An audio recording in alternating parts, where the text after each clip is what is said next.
When the lockdown was eased, regional countries did close their borders. But even now that there is business as normal, nothing has happened. And the entrepreneurs are now saying, look, open the borders for us because we need to access the region and the wider market. These same women did sleep in the markets, remember, during the lockdown, and now feel that it's important for governments to open the borders for them to do more business. Today, all the East African countries are talking about post-COVID economic recovery.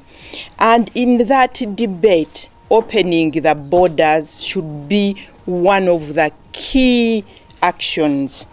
Because for a country like Uganda, regional trade is very, very critical. In fact, almost 60% of our trade is within the region. And when we talk about regional trade, we are talking about mainly cross-border trade, and we are talking about women. So for the good of our economy, let us open up the border, but also for the good of our women cross-border traders.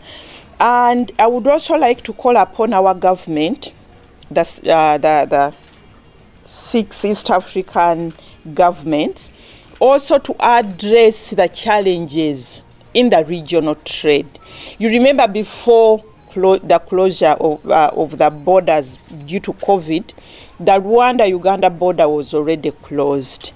And we are calling upon the East African community, the 2 governments, to forget that. This is post-COVID. And there are also so many NTBs, non-trade barriers. Remember, before COVID, there were the trade wars, the milk wars, the eggs. We are asking also our governments to resolve those wars. Let us trade amicably within the region. What COVID has taught us is that trade has to start at domestic level, then at regional level. Global trade is no longer moving, but women are still trading within the East African community. And that's where we should put emphasis as a region. We need to learn to live with COVID. Let us open up the borders. We can be able to fight COVID as a region. Eat well. Eat the ginger, eat the lemon, put on the mask, sanitize and distance. Let us just strengthen our bodies so that we can be able to fight the virus.